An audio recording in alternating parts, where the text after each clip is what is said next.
No, un caso clínico fue de un absceso cerebral, el otro compañero fue de siringomelia, si no me equivoco, y el mío era el aneurisma, Ya, hemorragia intracerebral con aneurisma. ya. Vamos a empezar a compartir, ¿ya? Bueno, primero vamos a hablar un poco acerca de aneurismas. Ustedes saben que aneurismas trata sobre problema de una dilatación, ¿no? De un vaso arterial, producto de presión en una pared que está débil. Eso lo saben ya por su teoría, ¿cierto? Sí, doctor. Bien.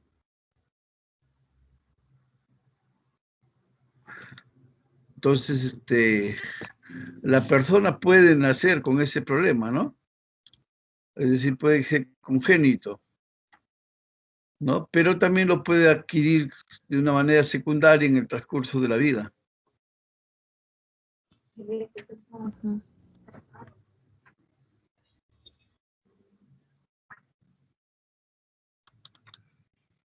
¿Por qué lo adquiere en el transcurso de la vida? Pues un traumatismo puede originar un aneurisma. Ya,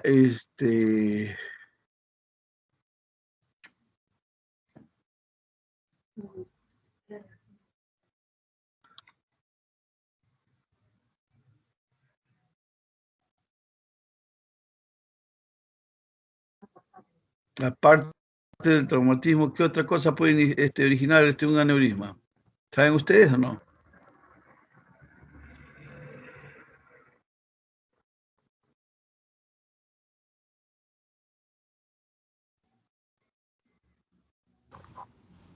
La hipertensión, doctor. Una hipertensión, bueno, la hipertensión dilata el aneurisma, definitivamente, claro que sí, ¿no? Pero ¿por qué? ¿Por qué dilata? Porque esa pared está en mal estado, eso no lo olviden, ¿ya? ¿Y por qué se puede? ¿Ustedes creen que un problema donde se depositan los lípidos, que en este caso un ateroma, puede originar un aneurisma, no? ¿Qué dicen ustedes?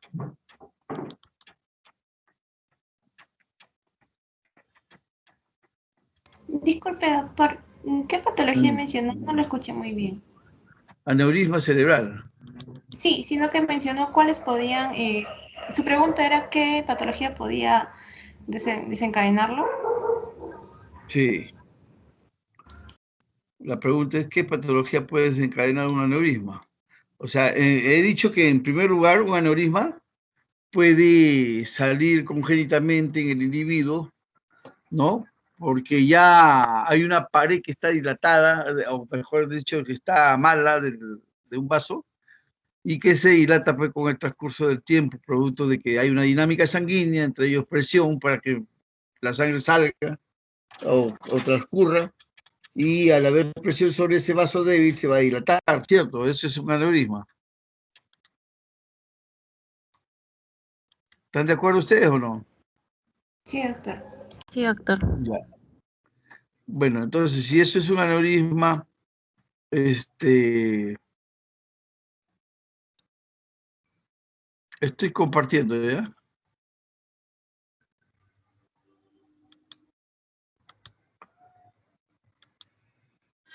¿Lo ven ya? Sí, sí se ve. Ya, la pantalla completa, ¿no?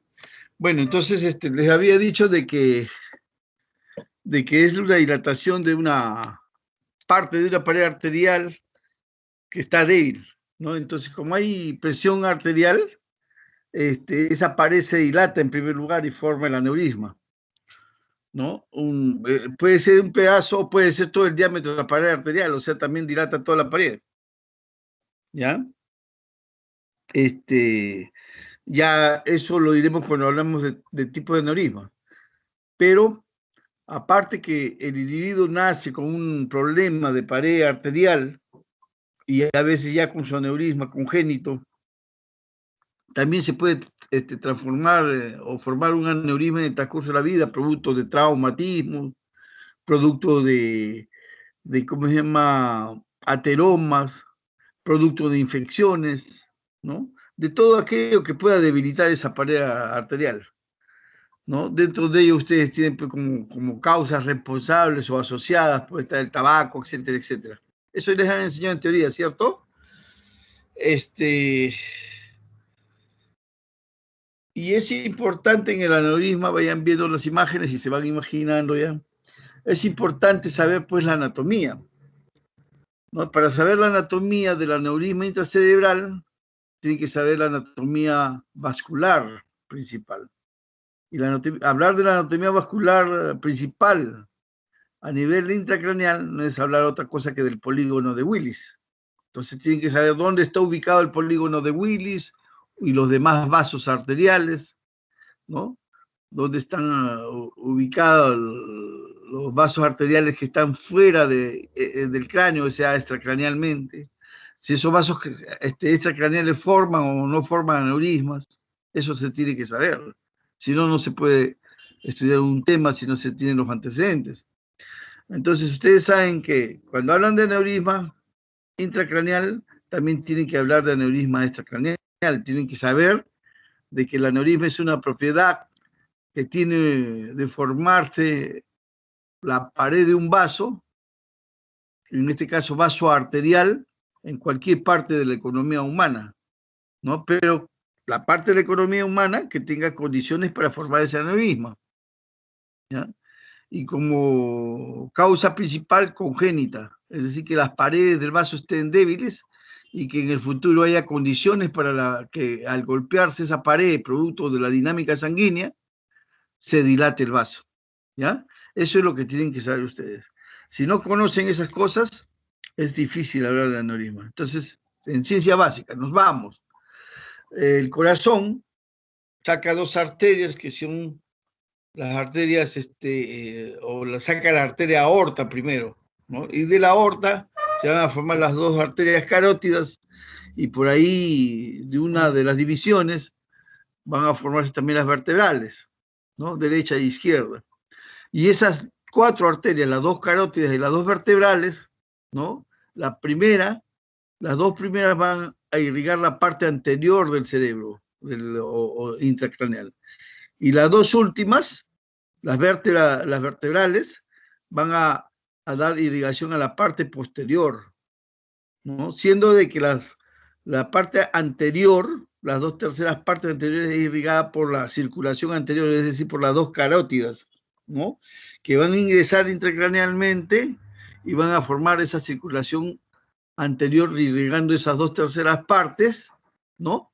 Y se van a unir con la circulación posterior, que viene de las dos vertebrales, ¿no? Que van a irrigar la tercera parte posterior intracraneal, ¿no? Entonces las dos circulaciones son importantes. Es decir, que si falta sangre arterial, sangre oxigenada, a nivel de alguna de las carótidas o algunas de las vertebrales, va a haber consecuencias que podrían ser o no fatales, ¿no? Va a haber consecuencias que podría alterar de manera importante la función cerebral y algunas funciones importantes que el cerebro desarrolla, ¿cierto? Entonces, es importante saber eso. Y como dije en un momento, las arterias que dan la circulación anterior, que son las arterias carótidas, se van a unir con las arterias vertebrales por atrás, y esa unión hace de que haya pues puente entre ellas, ¿no? Porque de todas maneras se unen, ¿no? A través de una circulación de un circuito. Ese circuito conformado por el polígono de Willis. Cuando ingresan las arterias carótidas dentro del cerebro, una va a un hemicerebro y la otra va al otro hemicerebro correspondiente. Pero al salir van a formar una serie de arterias, ¿no? Algunas que van a conformar el polígono de Willis y otras que no. Por ejemplo, La oftálmica, que sale antes de conformarse el polígono de Willis, va directamente a salir de la arteria y se va pues hacia la irrigación correspondiente, ¿no? Ocular, ¿no? Pero, en cambio, cuando sale la arteria posteriormente, va a dar origen a una arteria casi terminal ahí, ¿no? Que es la cerebral media y que también tiene sus ramas, por supuesto, ¿no? Hacia atrás da otra arteria que se llama la comunicante posterior, ¿no? Y hacia adelante, hacia la región frontal, va a ir a formar la cerebral anterior, ¿no? Toco la cerebral anterior que va hacia adelante al último, ¿por qué? Porque las dos cerebrales anteriores va a haber un punto en el cual se unen y dan la comunicante posterior. Entonces se dan cuenta, la cerebral anterior del lado izquierdo y del lado derecho se van a unir mediante la comunicante posterior. Ya está dando una parte de ese circuito, de esa circulación de Willis que estamos diciendo que se llama polígono de Willis. Y va a formar precisamente partes de tal manera que forma como un hexágono o una forma de un pentágono casi, ¿no? Entonces, y hacia atrás, habíamos dicho, van las dos arterias comunicantes posteriores que se van a unir ¿con quién? Con las ramas que vienen atrás que se llaman cerebrales posteriores, así como hay cerebral anterior, cerebral media, hay cerebral posterior.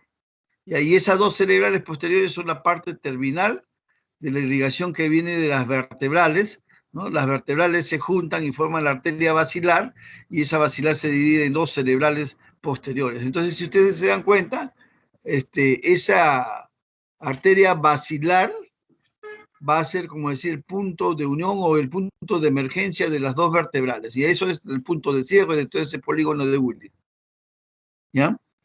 Entonces, ese polígono de Willis, ¿no? Está debajo, o en este caso encima, porque está en la base del espacio del aracnoides. Entonces, a eso se le llama, como está debajo del espacio del aracnoides, o por encima se llama espacio subaracnoideo. En ese espacio subaracnoideo circula líquido cefalorraquídeo, ¿no? Líquido cefalorraquídeo. ¿Y qué pasa? Cuando se daña alguna de esas arterias que están dentro de ese espacio subaracnoideo, que son las grandes arterias, ¿no? De ese polígono que conforman el polígono de Willis, va a haber salida de sangrado, ¿a dónde? Al espacio subaracnoideo, que está ¿con qué? Con líquido cefalorraquídeo. Entonces, el líquido cefalorraquídeo se vuelve hemorrágico, ¿no? Y ese líquido, como está en el espacio subaracnoideo y hay sangre, se llama hemorragia, ¿dónde? Subaracnoidea. ¿Se dieron cuenta, no? ¿Por qué se llama hemorragia subaracnoidea de su cuadro? La hemorragia subaracnoidea, ¿no? En este caso es una hemorragia subaracnoidea que se presenta de manera espontánea cuando se trata de un aneurisma que se rompe, ¿no? Y cuando es traumática la cosa, si se rompe el vaso por el trauma, es hemorragia subaracnoidea de tipo traumático, ahí no es por aneurisma, de traumático.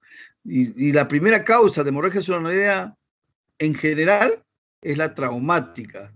Y la primera causa no traumática de hemorragia subaracnoidea es el aneurisma roto, por si acaso. Es la primera causa, pero no traumática. La primera causa en general es la traumática, ¿ya? Es por efecto del mismo golpe se daña el vaso. Pero ahora habíamos dicho también, por ahí, para que no se confundan, que la hemorragia, el aneurisma también es causado por trauma, ¿sí? También es causado por trauma, que es diferente a que el trauma rompa la arteria. No rompe la arteria, sino que producto del trauma se dañó la pared del vaso y con el tiempo se forma el aneurisma y el aneurisma se puede romper. Ese es un aneurisma secundario, ¿ya? ¿A quién? Al trauma, ¿ya? El otro es ruptura del vaso producto del golpe. Es esa ruptura traumática del vaso, que es diferente a la debilidad de la pared arterial. ¿Dónde se forman los aneurismas? Ustedes acuérdense de la dinámica sanguínea. Tiene un flujo, el flujo tiene dirección, ¿no? Y como el flujo tiene dirección, en función de la flecha en que va esa dirección o de la fuerza en que va esa dirección, va a golpear, ¿cierto? Y si supongamos un vaso se divide en dos, ¿dónde va a golpear? En el lugar donde se está dividiendo, ¿no? Y si esa pared ya está debilitada, esa zona donde se divide es la que se va a dilatar, ¿ya? ¿Por qué? Porque ahí va a estar constantemente la presión arterial golpeando. Se dilata, pero no se rompe, ¿no? Muchas veces hay aneurismas, como se dice que son congénitos, que están toda una vida y no se rompen nunca. El individuo fallece por otras causas, no por ruptura neurismática, no por hemorragia subaracnoidea espontánea por causa de ruptura neurismática, sino el individuo muere por otra causa. ¿Cuántos individuos mueren por otra causa y cuántos individuos mueren por aneurisma de todos los pacientes que tienen aneurisma, ¿no? Los pacientes que tienen aneurisma tienen la posibilidad de que se les rompa en su vida un 50% de posibilidades. Es decir, 100 pacientes durante el transcurso de su vida, de 100 pacientes que tienen aneurisma en el transcurso de su vida, 50 se les rompe. A 50 se les rompe. Y a otros 50 no. Otros 50 pueden llegar a tener largos años y no pasó nada. Entonces, enterarse de tener aneurisma es un viacrucis. Es algo difícil para nosotros, ¿cierto? Entonces, no es fácil enterarse de aneurisma. Para el médico todavía aún más, porque el médico es el que tiene que aconsejar de que si el paciente se opera o no se opera. Muchas veces el paciente le dice, doctor, ¿y qué hago? ¿Usted qué dice? ¿No? Y ahí el asunto es no decir, sino ver que el paciente aprende a decidir, ¿no? Definitivamente se tiene que explicar al paciente de que los pacientes que están en buen estado general, ¿no? Que no se les rompe aún el aneurisma, ¿no? Y que su estado es bueno, ¿no? Mientras están en un buen estado, su pronóstico de vida será mejor, ¿no? La operación aparentemente podría ser más fácil y sus resultados, su pronóstico va a ser mejor, ¿ya? Pero no siempre es así, porque como es una operación microscópica, también tiene posibilidad de complicaciones, igual que cualquier otra operación macroscópica, ¿ya? Pero sino que acá es mucho más delicado porque tiene que hacer una cirugía microscópica y las estructuras son más nobles, ¿no? De tal manera que a veces se puede romper el aneurisma durante el transcurso de una cirugía. Y la ruptura de un aneurisma con sangrado intracerebral o en cualquier otra parte del cuerpo es una catástrofe. Una hemorragia es una catástrofe por aneurisma, ¿ya?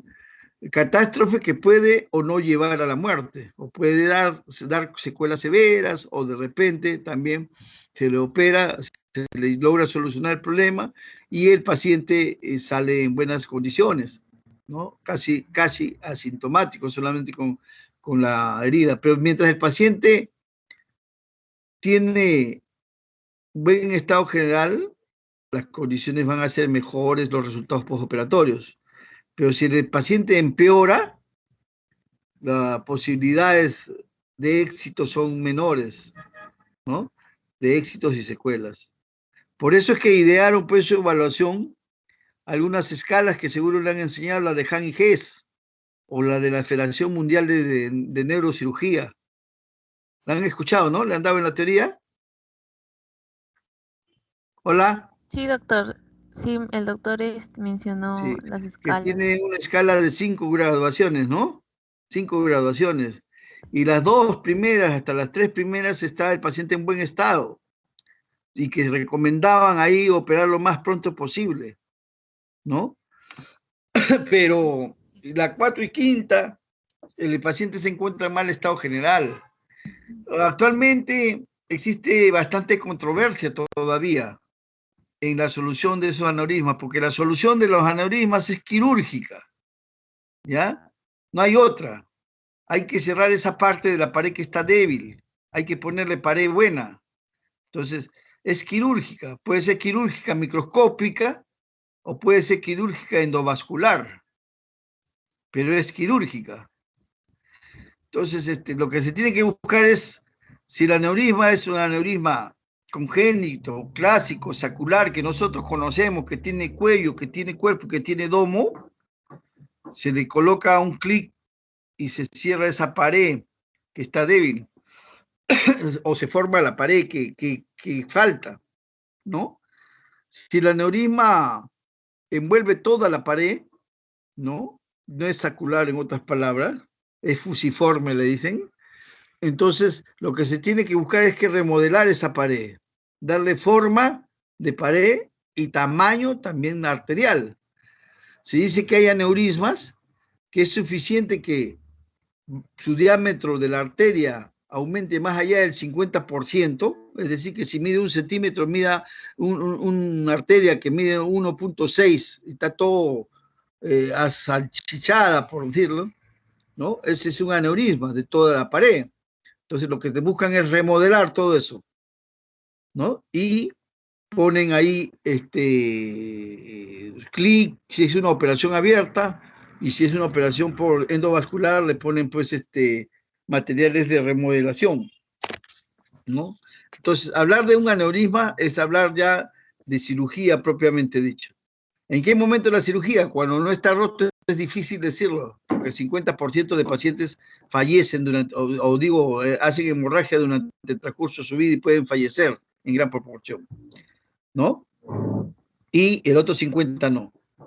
Cuando el aneurisma está roto, de todas maneras tiene que ser operado. Ninguno del 100% de los que se rompen, que hacen hemorragia subaranoidea, tienen que ser operados. Ya tienen que cerrarse. Los aneurismas, cuando se presentan en esas zonas de flexión. Y si hablamos de las arterias del cerebro, tenemos que decir que los más frecuentes se dan a nivel, acá en Latinoamérica, a nivel de la arteria comunicante posterior. Y en Asia, Europa, a nivel de la comunicante anterior. Casi en la misma proporción, ¿no? Tenemos que decir que más o menos 80% de aneurismas se dan en la circulación anterior, o sea, en las dependientes de las dos carótidas de la irrigación anterior. Y el 20% o 15% de aneurismas se da en la circulación posterior. El más frecuente aneurisma que se da en la parte posterior es el que está en la punta, ¿no?, de la arteria basilar, o aneurisma de la punta de la basilar, también le llaman. ¿Ya? Entonces hemos hablado ahí del diagnóstico, hemos hablado incluso, bueno, del diagnóstico ahorita les comparto más detallado, pero hemos hablado del concepto, hemos hablado de la forma y casi de los tipos también, porque les hablé de un aneurisma sacular y de un aneurisma fusiforme, ¿ya? Les hablé las causas, también les he dicho, ¿no? Les he hablado el tratamiento de frente. Me pasaba eso de frente al tratamiento porque el aneurisma es una emergencia médica, ¿ya? Es una emergencia médica que debe ser solucionada. Como le dije, cuando está en los primeros grados de la escala de Hahn-Hess o de la escala de la Federación Mundial, debe buscar que operarse pronto, en los 4 primeros días, ¿ya? Si es que está en grados 4 y 5, generalmente recomendaban que se podía posponer la operación hasta que este paciente mejore dentro de esa escala clínica, porque también es escala pronóstica. Mejora y va hacia los grados 3 o 2, ese paciente debe ser operado. El tiempo en que se opera debe ser más o menos en los primeros días. ¿Por qué? Porque se da en función de las complicaciones que tiene un aneurisma que se rompe. Cuando el aneurisma se rompe, hay 3 complicaciones. Uno es el resangrado, es decir, si ya está roto, hace su coágulo, se tapa y puede volver a abrirse. Resangra, ¿no? Entonces, para evitar el resangrado, que es causa de mortalidad principal, se tiene que operar lo más pronto posible, ¿ya? Actualmente, como le dije, hay controversia. Y los grados 4 y 5 también se operan en los primeros días, si es que se puede, ¿ya? Por el resangrado. Mientras más cercano es el tiempo del primer sangrado, ¿ya?, la posibilidad de volver a sangrar es mayor. Mientras más se aleja del primer sangrado, la posibilidad de volver a sangrar es menor. Eso tienen que tener en cuenta. La otra complicación de aneurisma, la otra complicación viene a ser el vasoespasmo, que es una complicación que acompaña frecuentemente. ¿Por qué se produce el vasoespasmo? Porque la sangre que sale a la circulación del líquido cefalorraquídeo, al espacio suranoideo, va a rodear los vasos, y los vasos reaccionan y se defienden.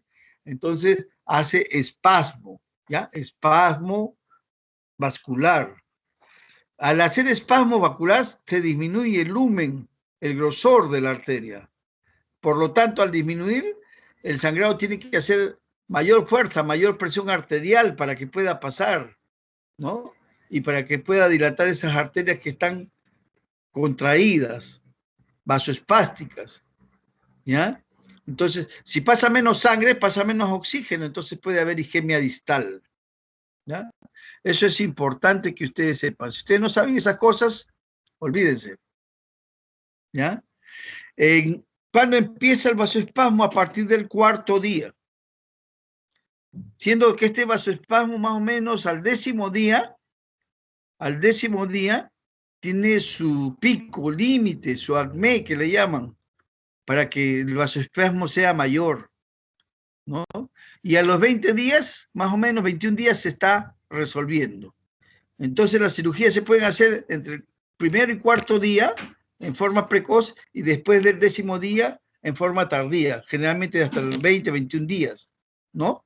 ¿Por qué? Porque ya tienen menos posibilidades de resangrar y porque el vasoespasmo se está resolviendo, ¿no? Y el paciente probablemente esté mejor, ¿ya?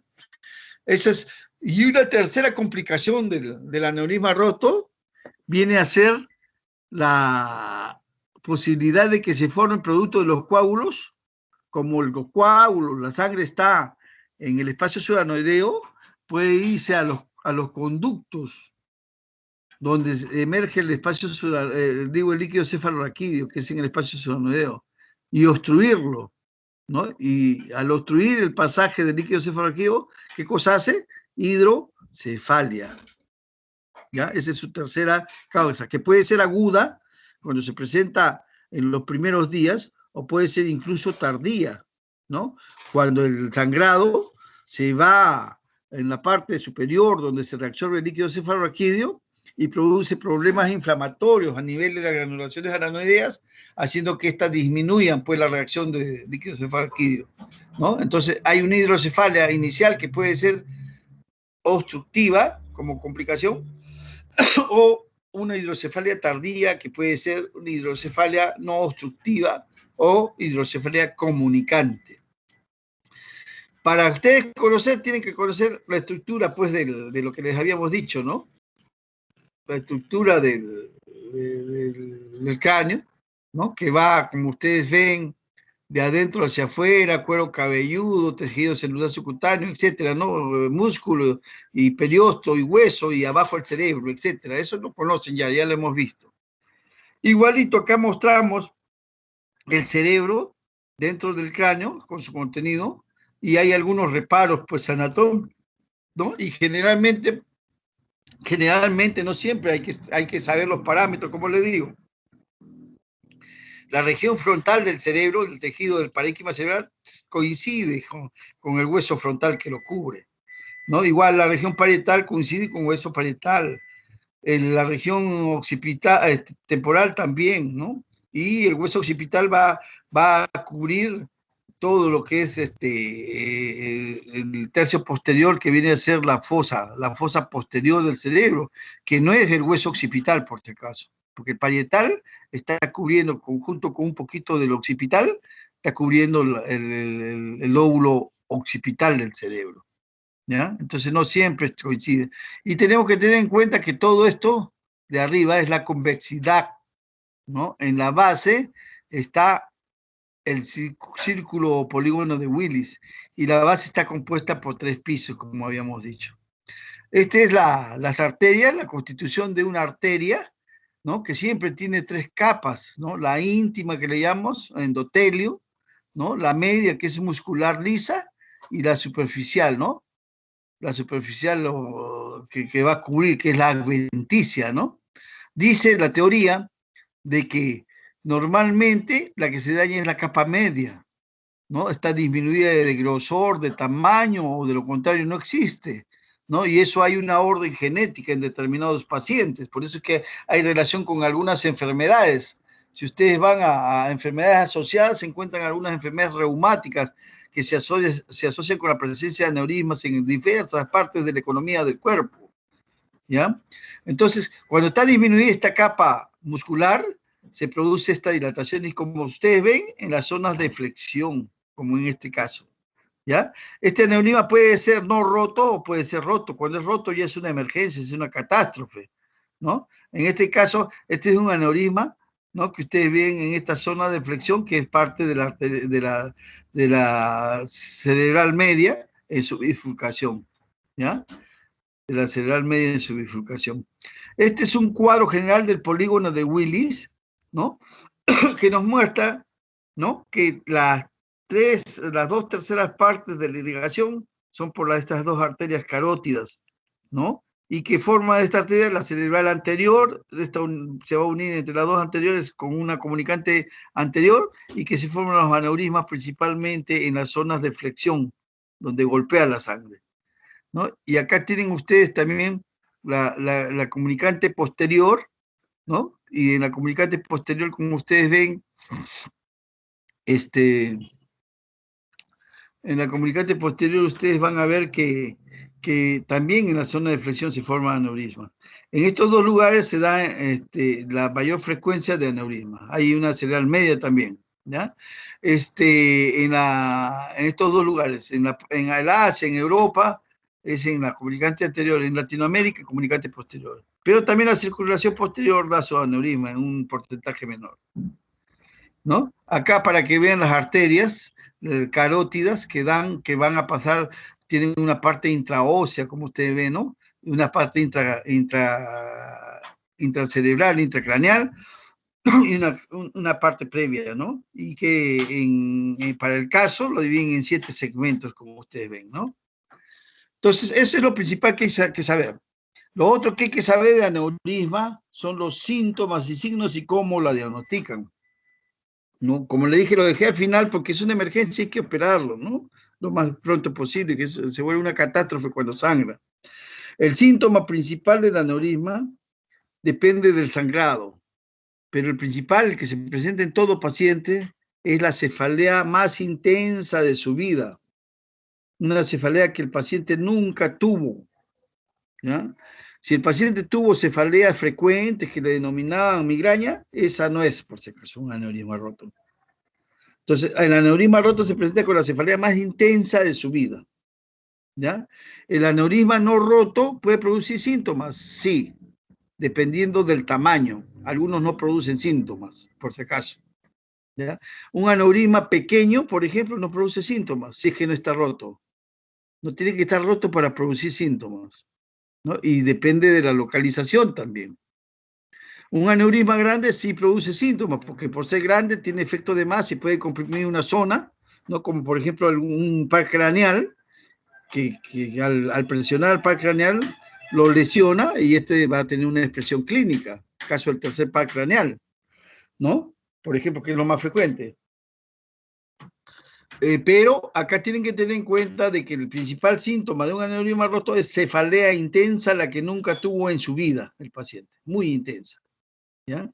Puede presentarse en diferentes estados de conciencia. Si se le rompe, pues puede estar desde alerta, puede estar hasta comatoso. Puede tener signos de focalización dependiendo del tamaño, si es que no se ha roto, o dependiendo de la magnitud también del sangrado y si ese sangrado hace colección o no, ¿no? Y así, una serie de síntomas, ¿no? Una serie de síntomas, puede tener convulsiones, ¿no? Entonces, va a tener también problema visual con la luz, ¿no? Una fobia a la luz. Por eso es que esos pacientes cuando llegan a la emergencia tienen que ser de inmediato ingresados a un cuarto oscuro, no sin luz, siempre la cabeza a 30 grados, como habíamos hablado anteriormente, para disminuir la presión venosa central, disminuir la hipertensión endocraniana, ¿no? Entonces, el diagnóstico inicial es clínico siempre. puede haber también compromisos meningios, porque si la sangre sale de espacio subaranoideo, la meninge se va a irritar, entonces va a haber signos meningios, ¿ya? Entonces ustedes ya saben todo eso, esa es la parte clínica.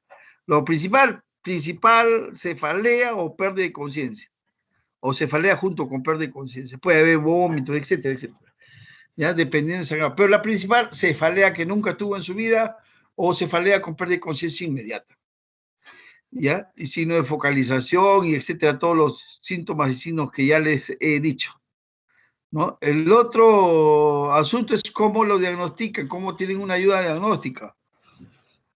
Hay aneurismas que sangran poquito, hay aneurismas que sangran bastante, ¿no?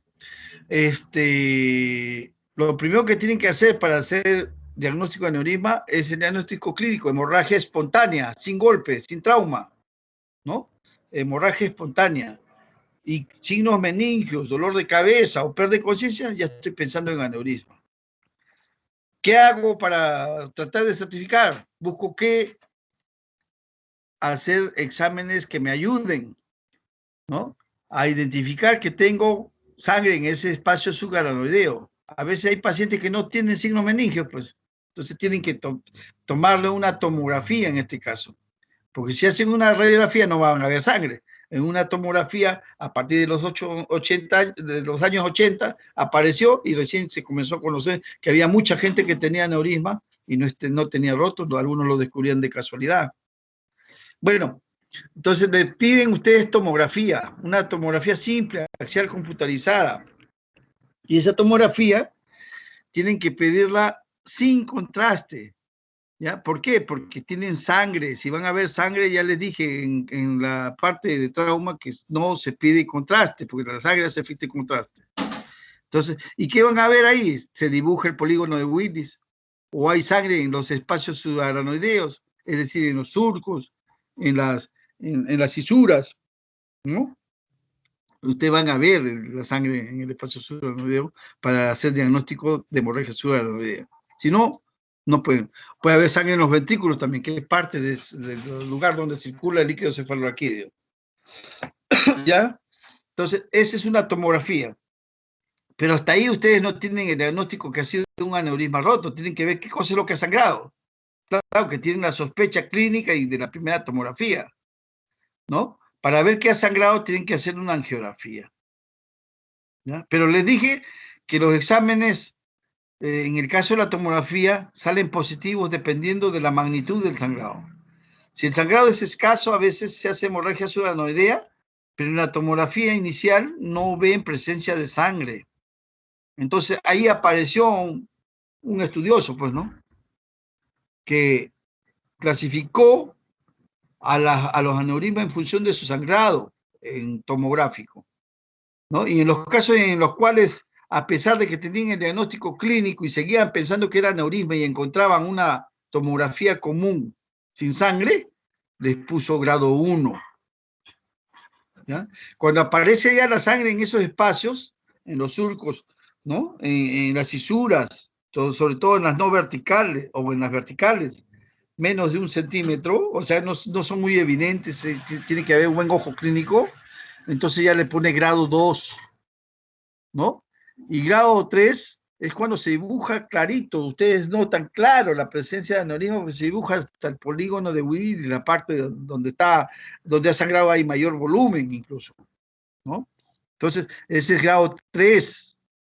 Y si la sangre se mete dentro del ventrículo o se mete dentro del parénquima cerebral, grado 4. ¿Eso quién lo hizo? Fischer, ¿ya? Y estas cantidades de sangrado se correlacionaba con algo, con 2 complicaciones. Cuando es de grado 3, se correlacionaba con vasoespasmo, y tenían que tratar el vasoespasmo, con vasodilatadores, por supuesto, ¿no? Y el grado 4 se correlacionaba con la otra, que si hay bastante líquido, bastante coágulo en el espacio subaranoideo, les dije que tenía que presentarse la otra complicación, la última, que se llama hidrocefalia.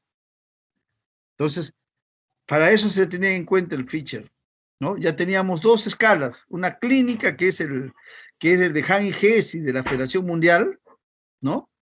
Y la otra de Fischer, que es tomográfica, ¿no? Pero hasta ahí, ustedes solamente han hecho diagnóstico por registro aracnoidea. Para comprobar, tienen que hacer estudios de vasos. En vasos hacen una angiografía, que es el estudio gold estándar actual, la panangiografía cerebral, ¿ya? Pero que nos está sirviendo y sirve bastante también la angiotomografía. ¿Existen otros estudios? Claro, pero que no ayudan más que para hacer el diagnóstico, si es que se ve, ¿ya? Por ejemplo, la angioresonancia.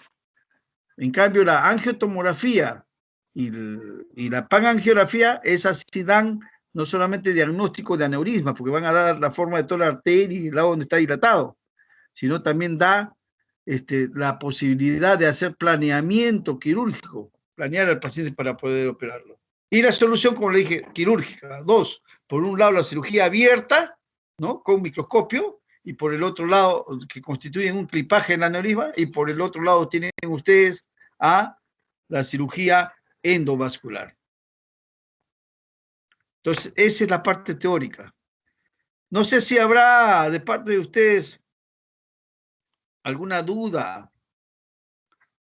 algo que aportar para poder continuar con el caso clínico. Hola. Sí, ¿No doctor, hay? con respecto al tratamiento, creo que aparte de la quirúrgica y la endovascular, también está utilizando el stent. Ese es endovascular. El También es stent, parte de la vascular. claro, es endovascular. El stent, Y el otro es, los alambres, ajá, coli, algo de. los coils, esos son endovasculares. Ahí. ¿Ya? El stent es un remodelador, es como una tubería, ¿ya? Y los coils son alambrecitos flexibles, pequeños, de titanio, bien delgados, que lo van a meter por el cuello del aneurisma y van a tapar todo ese aneurisma. Muy bien, ¿alguna otra pregunta, alguna otra duda, algún aporte? ¿Quién me contestó? Yo, Hola, Guevara, Natalie. estás tú sola, creo, Natalie. Ah, Doctor, no, doctor, están mis compañeros ahí. Ya, ¿quién de ustedes, elíjanse entre ustedes quién va a hacer el caso clínico? De una vez, rápido, para poder pasar. En forma resumida, le he hecho casi toda la clase de aneurismas. Ya, Guevara, entonces comienzas. Ahí tienes la primera lámina. Ya, con respecto a la anamnesis y filiación, es una paciente mujer de 53 años, ocupación Ya, contadora. contadora. Ya, ¿hay algo para comentar ahí? Nada. Bueno, no. Puede ¿Ya? ser De respecto a la contadora, edad, ¿les han dado sedentarismo. edad de mayor frecuencia en que se presenta? No, de 40 a 60 años creo, ¿no? Y más frecuente en mujeres, ¿cierto? Sí, más frecuente en mujeres. Ya, entonces sí hay algo que comentar. Bien, sigue. Antecedentes, hipertensión arterial. Su hermana tuvo una hemorragia subaranoidea por ruptura de aneurisma intracraneal, fallecida, y fuma tabaco. ¿No? Aquí, bueno, sí, Entonces, ¿todos estos antecedentes son importantes para ti o no? sí, porque hay factores genéticos que están predispuestos a que las pacientes formen aneurismas. También un factor que es el tabaco, ¿no? Que hace que las paredes de los vasos tengan un cambio en justo en esa estructura y predispone, ¿no? A la formación de aneurisma. El tabaco es uno y la hipertensión también. Exacto, ¿no? Hipertensión Entonces, arterial. las personas que tienen un familiar, un hermano, tienen 10% mayor posibilidad de tener también aneurisma, ¿no? Sí. Muy bien. Con el tiempo de enfermedad, 3 horas. Inicio súbito, curso progresivo. Acompañante refiere que el paciente presentó dolor de cabeza muy intenso y mencionó que era el más fuerte de su vida. Luego vomitó y posteriormente tuvo pérdida de conciencia. Clásica presentación casi, ¿no? De manera Sí. aguda, 3 horas, ¿no? Llegó en pérdida de conciencia incluso. Muy bien, sigue. Eh, La primera evolución es el examen físico y manejo, muy álgida, ventilación espontánea, patrón regular, Glasgow 14 puntos, pupilas anisocóricas, blefaroptosis derecha, fotofobia, rigidez de nuca presente, reflejo corneal presente, no déficit motor.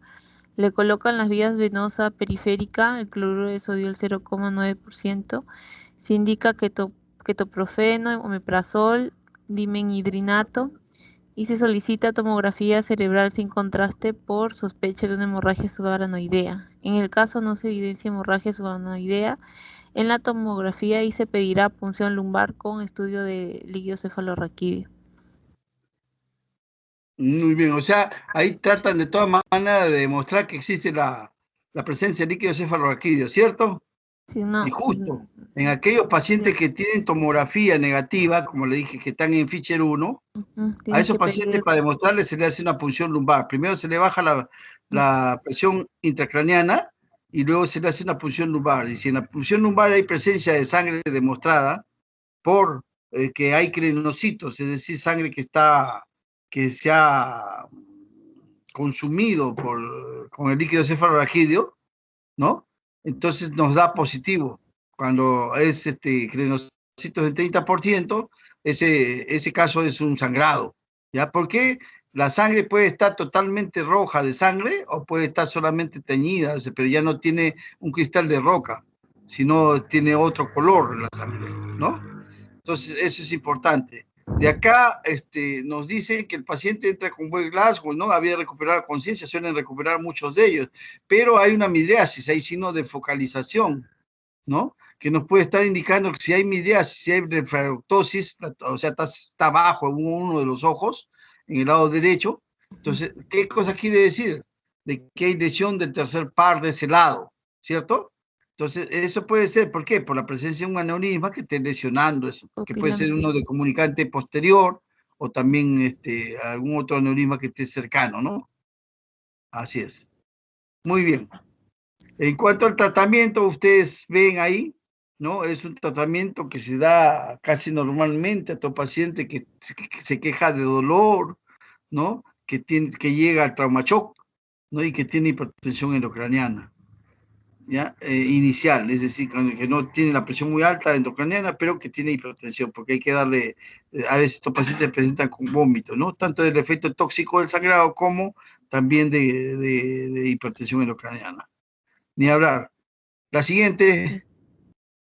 En los exámenes paraclínicos tiene una hemoglobina de 11, plaquetas normales, hemograma normal, sodio sérico 145, potasio sérico 3,6.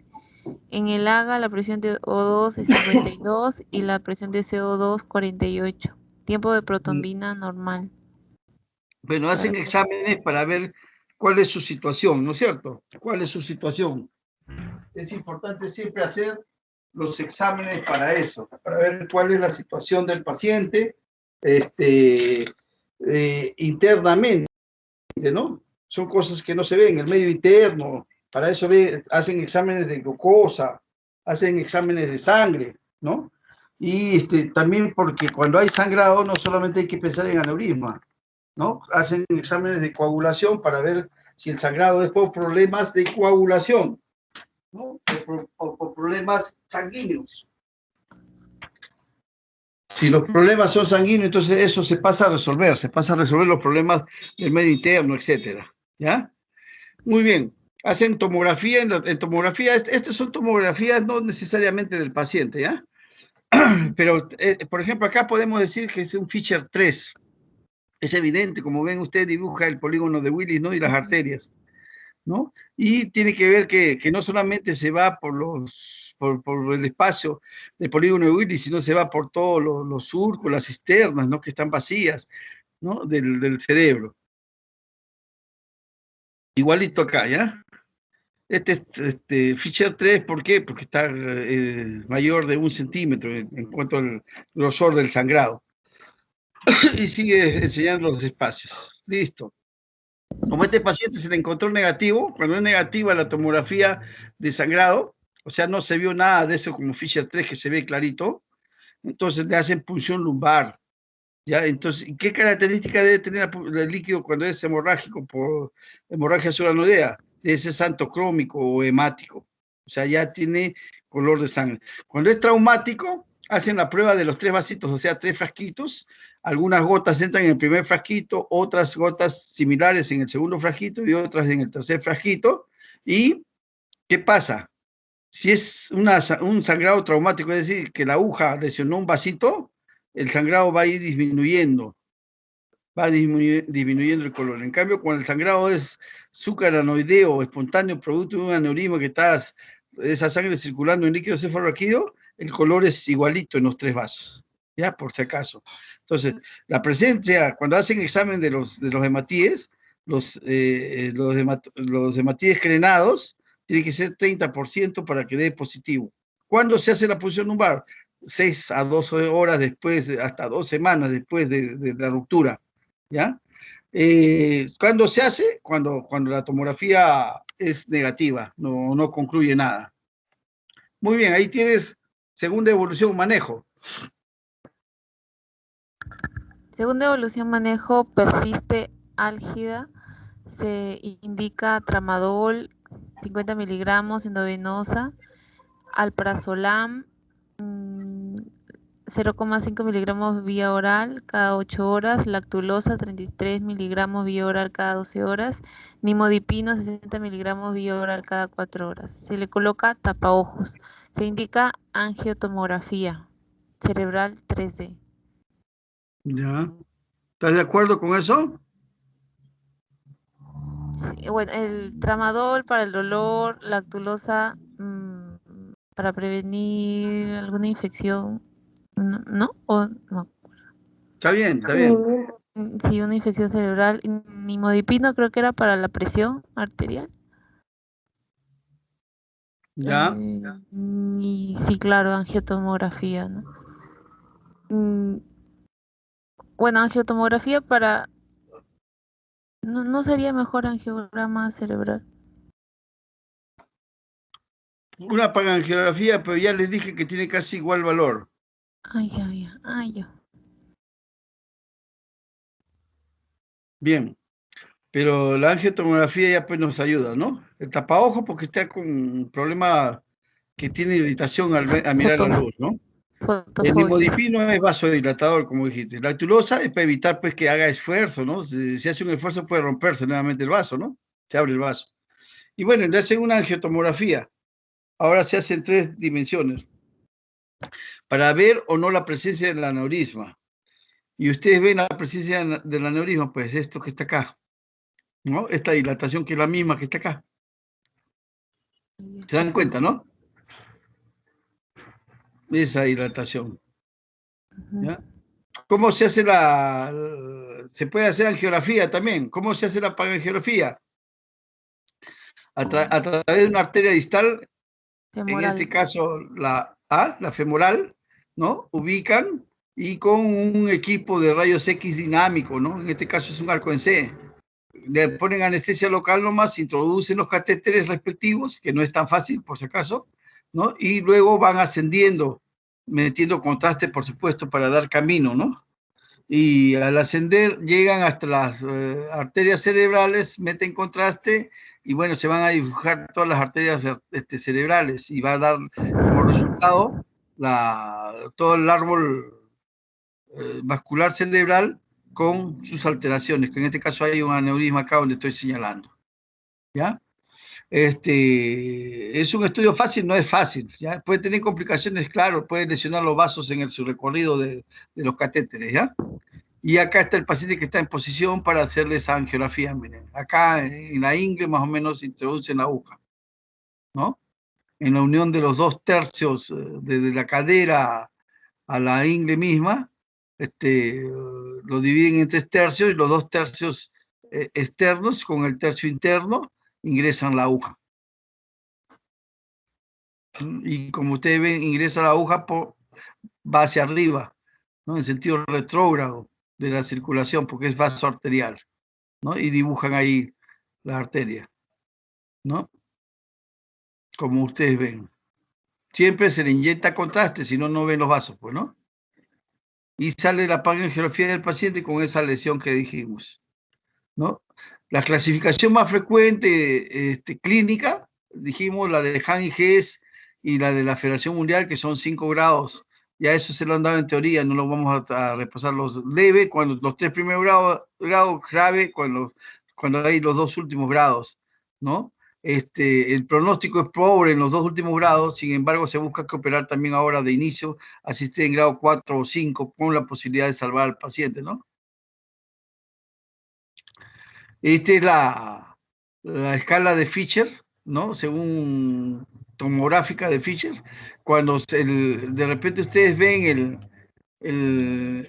la imagen de la tomografía y no encuentran nada de sangre, no quiere decir que el paciente no tenga nada. Si ustedes clínicamente están sospechando que es sangrado, ¿ya? Entonces, pero para eso tienen que saber bien su clínica, su teoría, ¿ya? Es grado 1, Fischer. Cuando ya aparece sangrado así que se dibuja, a veces no se ve muy claro también. Es para ojos más expertos, ¿no? Hay gente que se les escapa. Ya podemos estar pensando en hemorragia suranoidea, ¿ya? Cuando ya el sangrado es mayor, como les dije, Fischer 3. Cuando el sangrado es en parénquima acelerado, se meten los ventrículos, ¿no? Como en este caso está en cuarto ventrículo, Fischer 4. ¿Ya? Entonces, importante esa clasificación. ¿Ya? Y se relaciona también con sus complicaciones.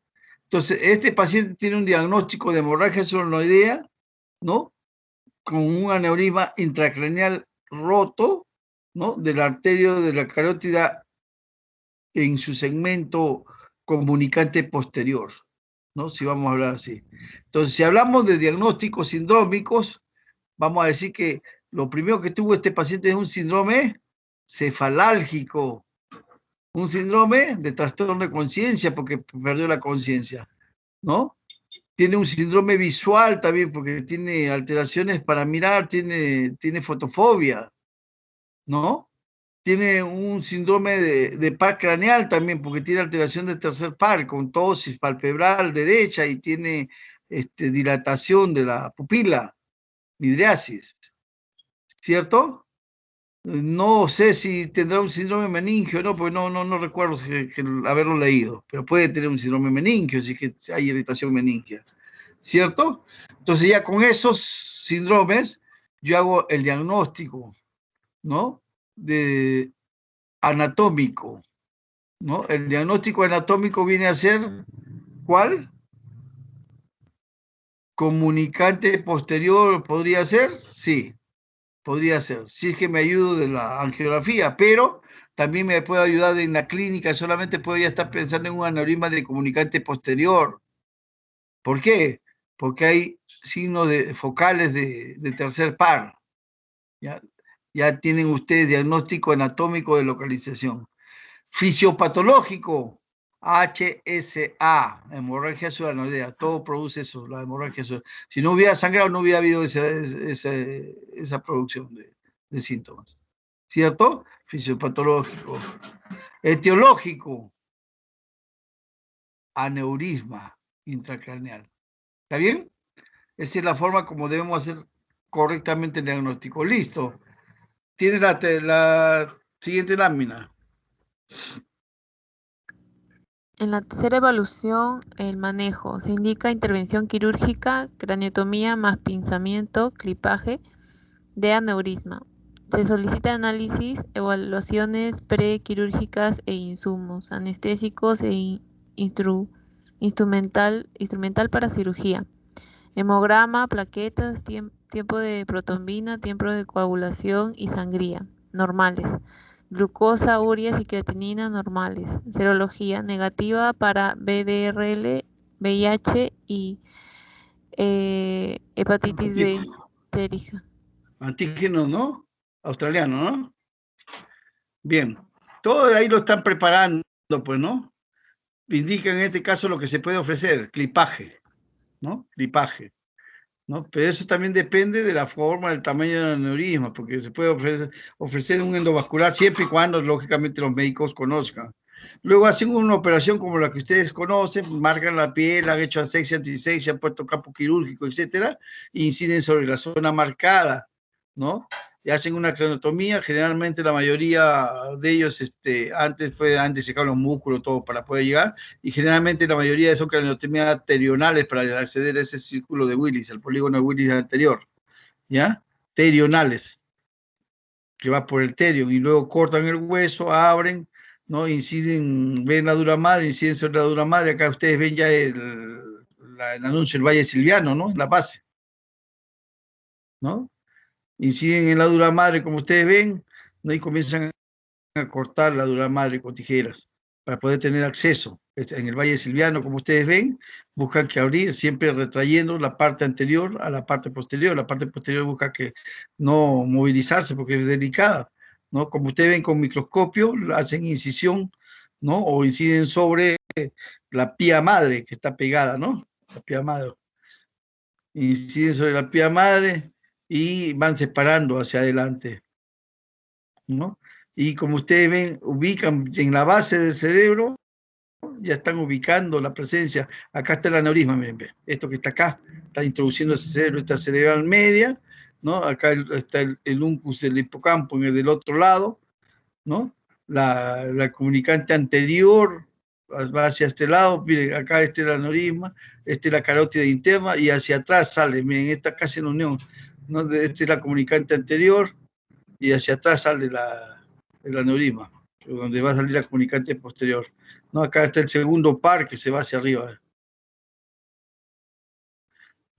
Y luego de eso, de ubicado el aneurisma, ingresan, separan bien, disecan el aneurisma, el cuello del aneurisma sobre todo, ¿no? Ahí están disecando el cuello con aspiradores, con separadores, etcétera, ¿no? Como ustedes ven. Y miren, ve, ubicado el aneurisma, el cuello del aneurisma, ingresan con un clic para clipar, para cerrar esa pared, ¿no? Y acá ya están cerrando ya.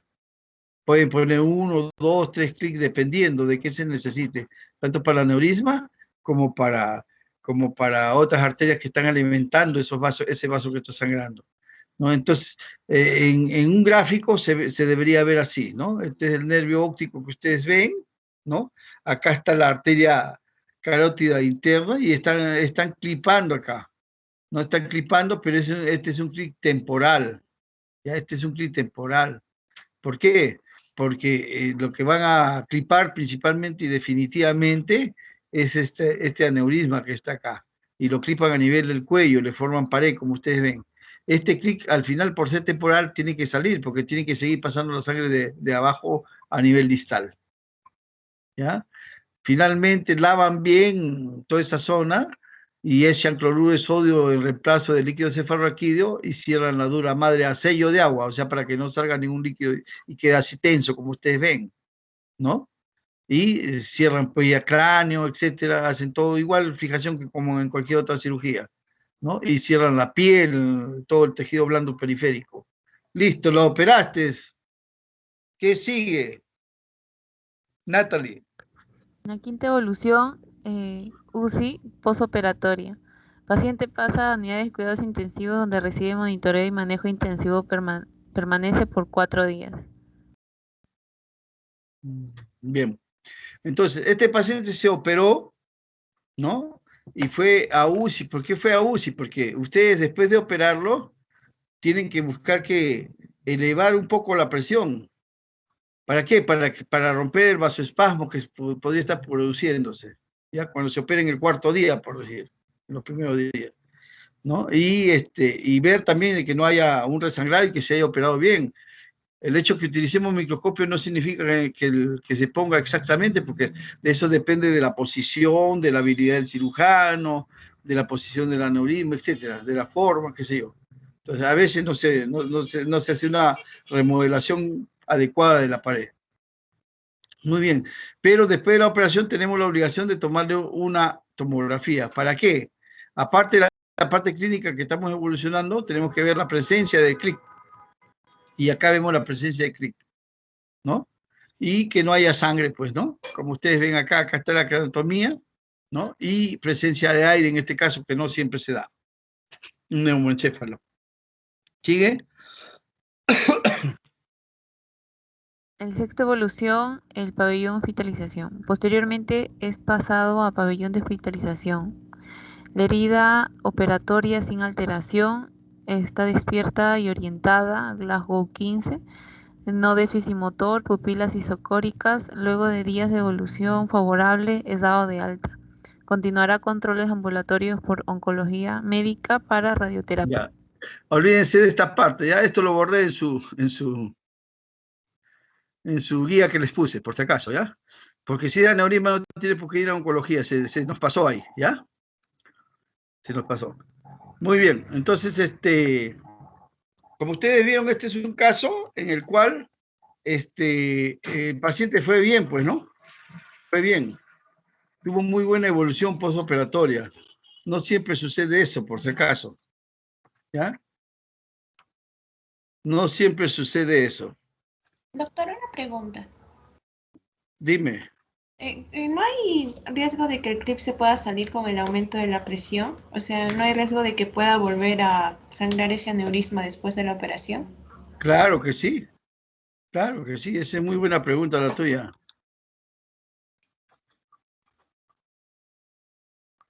Sí, hay riesgo que se pueda salir de clic, ¿no? Por eso es que se le sigue, pues. Se le sigue en la evolución y se mete a UCI al paciente. Ahora, ¿por qué se puede salir? La presencia de un ateroma puede hacer que el clic se ponga dura esa parte de la pared y puede hacer que el clic se salga.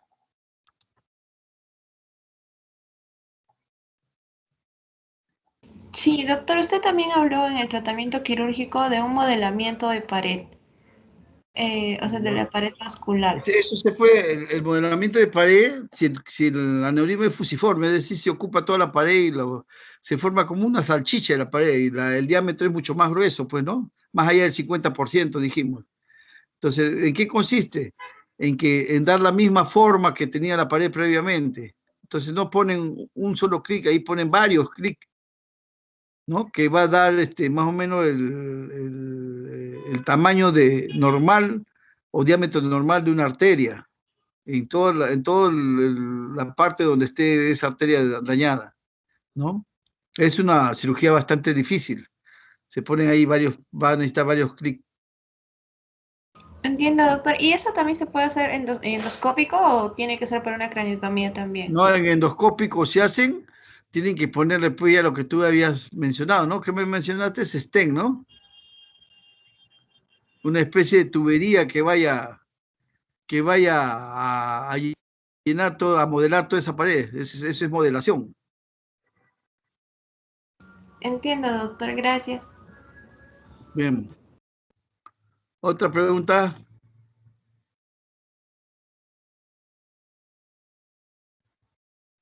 Entonces todos se entendieron, ¿no? Felipe. Sí, doctor, quería hacer una pregunta, por favor. Doctor, había leído que primero cuando se hace la tomografía y no se encuentra quizás una evidencia en sangrado, se pasa a lo que es una punción lumbar, ¿no? Entonces, quería preguntarle, ¿qué se espera encontrar en esa punción lumbar? Ya, si no hay evidencia de sangrado en una tomografía y tú sabes bien tu clínica, tu semiología, y siempre vas a decir que hay un sangrado probable por aneurisma roto, entonces tienes que buscar que demostrar primero que haya una hemorragia subaranoidea. Y si la tomografía sale negativa, estás en Fischer 1, tienes que hacer la punción lumbar.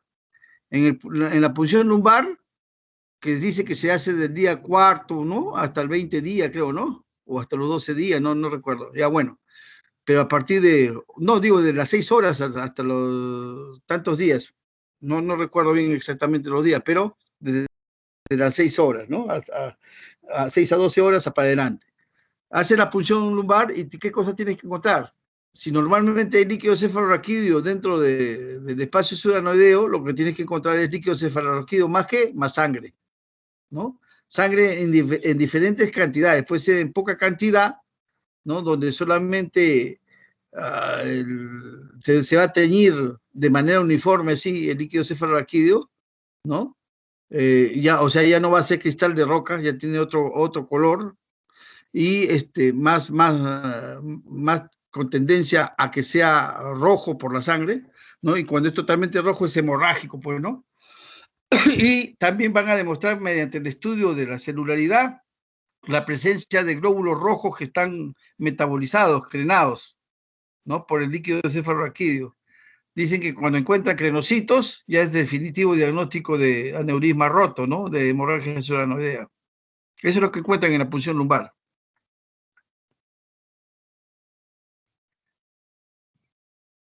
Bien, Felipe, ¿más claro? Sí, sí, doctor.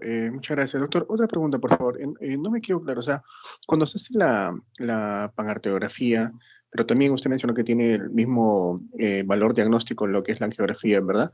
Pero quería preguntarle, ¿cuáles serían los criterios para quizás que un paciente entre a una cirugía como tal o a un tratamiento endovascular, una embolización? ¿Cuáles serían los criterios para que vaya uno u otro lado? Por ejemplo, los pacientes de edad prefieren hacerle endovascular. A los pacientes que están graves con Fisher 4, Fisher 5, digo, Harry G5, 4 de la escala de la Federación Mundial, suelen hacerle endovascular, si es que hay los medios, por supuesto, ¿no? Es preferible, ¿no? El problema son los costos, ¿no? Que son bastante caros, ¿no? También depende, pues, del tamaño del aneurisma, del tamaño, de la forma del aneurisma, del cuello, ¿no? También depende de eso, ¿no? Por ejemplo, ¿y qué van a utilizar? Si es un fusiforme, bueno, utilizo el stent, pues, ¿no? Si es un aneurisma saccular, puedo utilizar el coil, ¿no? Pero el cuello no tiene que ser tan grande porque si no se van a salir. O sea, eso depende. Depende del estado clínico, depende de la forma del aneurisma, ¿ya? Y de sus tamaños. Gracias, doctor. Bien. ¿Otro?